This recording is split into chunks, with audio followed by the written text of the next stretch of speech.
নমস্কার, আসলেই বাংলার সকল দর্শকদের জানাচ্ছি শুভ দীপাবলির অনেক অনেক শুভেচ্ছা। এই মুহূর্তে আমরা রয়েছি বারাসাতের মাটিতে। বারাসাতের মাটিতে আজকে বৃন্দাবনের ছোঁয়া। হ্যাঁ, ঠিকই শুনছেন, বৃন্দাবনের চন্দ্রোদয় মন্দির। আজকে আমরা দাঁড়িয়ে রয়েছি নবপল্লী অ্যাসোসিয়েশনের মাঠে। এখানেই তৈরি হয়েছে চন্দ্রোদয় মন্দিরের আদলে তৈরি একটা মণ্ডপ।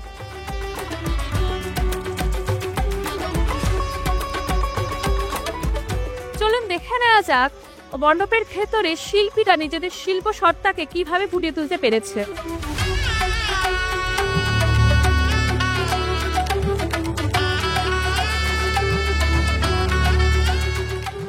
এখানে আমরা দেখতে পাচ্ছি সম্পূর্ণ প্লাইউড দিয়ে তৈরি হয়েছে ভেতরের বিষয়টা। এবার বাইরের যে আবরণটা, এটা এখানে সম্পূর্ণ সোলার কাজ এবং প্লাইউডের কাজ তো রয়েছে, তাছাড়া প্লাস্টারের কাজও রয়েছে।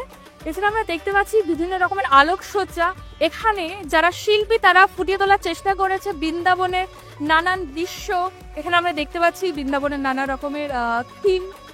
চন্দ্রোদয় মন্দিরের আদলে এটা তৈরি করা হয়েছে। এখানে আমরা শ্রীকৃষ্ণের নানা রকম যে প্রতিমা সেরকম দেখতে পাচ্ছি। ভেতরটা আমরা দেখতে পাচ্ছি আরো অনেক সুন্দর, এখানে আলোকসজ্জা রয়েছে এবং আয়নার কাজও রয়েছে এখানে। আর বিভিন্ন দেওয়ালে এখানে রয়েছে কৃষ্ণের নানা রকম ছবি।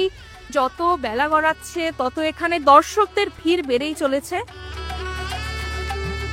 এখানে আমরা প্রতিমার দিকে লক্ষ্য করতে পাচ্ছি কালিয়ানাগ দমনের ওপর যে থিমটা, সেই থিমের ওপরে এই আমাদের প্রতিমা তৈরি করা হয়েছে, আমাদের কালিমা তৈরি করা হয়েছে। তার উপরে রয়েছেন আমাদের কৃষ্ণ ঠাকুর।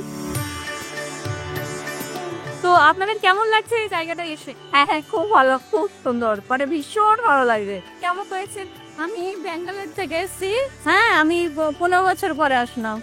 তা ভীষণ ভালো লাগছে, ভীষণ। অনেক মেয়েদের পরীক্ষার জন্য আসতে পারি না। হ্যাঁ, যার পরীক্ষা শেষ হয়ে গেছে, এখন এসছি। খুব ভালো লেগেছে। আমি পড়েছি। হ্যাঁ, আমাদের বারাসাতেই বাড়ি। এই বছর কি এখানে আসে? হ্যাঁ হ্যাঁ, প্রতি বছর। প্রত্যেক বছরে কি কোনো রকম নতুনত্ব ওরে না? হ্যাঁ হ্যাঁ, প্রতি বছর এক এক রকম, মানে কখনো কেদারনাথ করে এরকম আর কি। গত বছর করেছিল, তার আগের বছর আর এক রকম, মানে এক এক সময় এক এক রকম। এবারও খুবই সুন্দর হয়েছে। এর বছরের থেকে এবছর কি ভালো? হ্যাঁ, ভিতরে ডেকোরেশনটা বেশি ভালো লাগছে, মানে বাইরের চেয়ে। মানে ভিতরটা, মানে মায়ের মূর্তিটা তো মানে খুবই অসাধারণ, খুবই সুন্দর লাগছে, খুব ভালো লাগছে। এত সুন্দর প্যান্ডেল করেছে এখানে। এক বছরে কি এখানে আসা? হ্যাঁ, প্রতি বছর এখানে আসা হয়। এই বছর কেমন ছিল? এবছর কি নতুন? গত বছর তো আমার আসা হয়নি, কিন্তু এই বছর তো আমি এসেছি। খুব ভালো লাগছে প্যান্ডেলটা দেখে, খুব অন্যরকম টাইপের করেছে এখানে। প্রতিমা খুব অন্যরকম, মানে খুবই সুন্দর, মানে অভিনবত্ব একটা নতুন একটা দেখলাম। কি কেমন লাগছে? ভীষণ সুন্দর, খুব রয়্যাল একটা লুক। মানে ঢোকার সময় ভীষণ মানে রয়্যাল একটা ফিল হচ্ছিল। খুব সুন্দর হয়েছে। আর প্রত্যেক বছর কি আসা হয় এখানে? হ্যাঁ, আমরা বারাসাতে লোক, আমি পাইনিয়ারে আমার বাড়ি। আগের বছরের মানে আগের বছরের থেকে এই বছরে কি পার্থক্য আপনি মানে লক্ষ্য করতে পারেন? এরা তো প্রত্যেকবারই খুবই ভালো করে। ভালো হয়েছে, আগের বারও ভালো হয়েছিল, এবারও খুব সুন্দর হয়েছে। মানে কেমন লাগছে মণ্ডপ? মণ্ডপটা খুবই ভালো লাগছে। আমি প্রত্যেক বছরে আসি, মানে এক একটা প্রত্যেক বছরে নতুনত্ব এরা করে। খুব ভালো লাগছে, মণ্ডপটা খুব ভালো লাগছে। মানে মানে এই কারুকার্যগুলো খুব সুন্দর, খুব হাফেজ থেকে দেখ। চলুন প্রতিমা দেখার সঙ্গে সঙ্গে আমরা জেনে নিই ক্লাবের কর্তৃপক্ষ কি বলছেন। দেখুন, আমরা চন্দ্রোদয় মন্দিরের থিমটা এই কারণে সিলেক্ট করেছি, কারণ বৃন্দাবনে চন্দ্রোদয় মন্দির এখনো তৈরি হচ্ছে এবং সবথেকে বড় ব্যাপার, পৃথিবীর মধ্যে এইটা হচ্ছে সর্ববৃহৎ মন্দির, যার উচ্চতা 700 ফুটের উপরে। আমরা আগাম মানুষের, বারাসাতবাসীর দেখার জন্য, হয়তো অনেকেরই বৃন্দাবন যে দেখার সৌভাগ্য হবে না, তো সেই হিসাবে আমরা মানুষের কাছে একদম চন্দ্রোদয় মন্দিরের আদলেই এই মণ্ডপটা তৈরি করেছি, যাতে আগাম মানুষ দেখতে পায়। সেটা আপনাদের প্রতিমাটা দেখতে পাচ্ছি, তো প্রতিমাটার ব্যাপারে একটুখানি বোঝান। প্রতিমাটা মেনলি তৈরি করা হয়েছে হচ্ছে যে কালিয়ানাগের, যে কৃষ্ণের যে কালিয়ানাগের দমনের যে দৃশ্যটা, সেই দৃশ্যর অনুকরণেই করা হয়েছে এবং সেই হিসাবেই কালিয়ানাগের উপরে বসে আছেন হচ্ছে মা বসে আছেন এবং উপরে দেখুন কৃষ্ণের একটা মূর্তি রাখা হয়েছে। কালিয়ানাগের যে কৃষ্ণের যে নৃত্য যেটা ছিল কালিয়ানাগের উপরে দমনে, সেইটা তুলে ধরার জন্যে।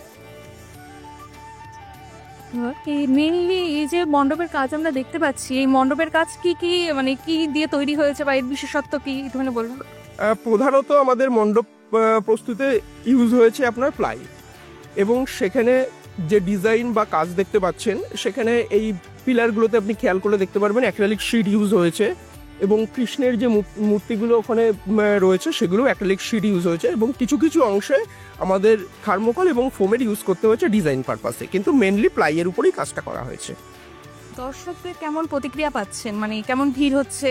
দেখুন, বারাসাতের যতগুলো স্বনামধন্য কালী পুজো আছে তার মধ্যে অন্যতম নবপল্লী অ্যাসোসিয়েশন, এটা বলার অপেক্ষা রাখে না।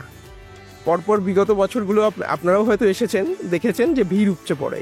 এবার আমাদের বারাসাতের বড় প্যান্ডেলগুলোর মধ্যে আমাদের উদ্বোধন সর্বপ্রথম হয়েছে, এবং মাননীয় স্পিকার বিমান বন্দ্যোপাধ্যায় এবং আমাদের এমপি কাকলি ঘোষ দস্তিদার এবং মাননীয় খাদ্যমন্ত্রী রতিন ঘোষের উপস্থিতিতে কালকে আমাদের এটার ইনোগ্রেশন হয়ে গেছে।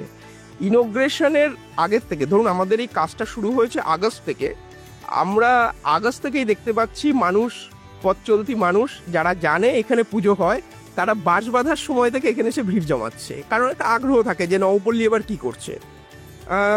আজকে আপনারা এসছেন, দেখতে পারবেন অলরেডি আমাদের ভিড় সামাল দিতে হচ্ছে। সিকিউরিটি আমাদের 20 তারিখ পুজো, তার আজকে থেকে আমাদের সিকিউরিটি প্রোভাইড করতে হয়েছে। তো ভিড় আমাদের প্রতি বছরই যেমন আসে সেরকম এবছর আছে, কিন্তু এবছর আমরা বরঞ্চ ভাবছি যে ভিড় সামাল দেবো কী করে, কারণ অলরেডি যেহেতু এটা বারাসাতের বুকে সর্বোচ্চ প্যান্ডেল 150 ফুট, মানুষের মধ্যে একটা অলরেডি রিপারকেশন তৈরি হয়ে গেছে যে এত উঁচু প্যান্ডেলটা আমাদের দেখতেই হবে। সেটা নিয়ে আমরাও একটু চিন্তিত আছি যে আমরা এই ভিড়টা সামাল দেবো কী করে। কত বছর ধরে আপনারা এটা 47 বছরে পদার্পণ করছে। কি মনে হচ্ছে রাষ্ট্রদেবীর অভয় শক্তি 2025-এর অ্যাওয়ার্ড আপনারা পাবেন? আমরা তো অবশ্যই আশাবাদী, কারণ ক্লাবের সমস্ত সক্রিয় কর্মকর্তা আগস্ট মাস থেকে অক্লান্ত পরিশ্রম করছে। প্রথম উদ্দেশ্য হচ্ছে মানুষকে আনন্দ দেওয়া, এবার তারপরেও একটা পুরস্কার থাকে আমাদের অ্যাচিভমেন্টের জন্য, যে আমরা মানুষের সামনে সুন্দরভাবে মণ্ডপটাকে তুলে ধরতে পেরেছি, সেটাই আমাদের বড় প্রাপ্তি থাকে। ধন্যবাদ। আপনার নাম? তন্ময় চক্রবর্তী।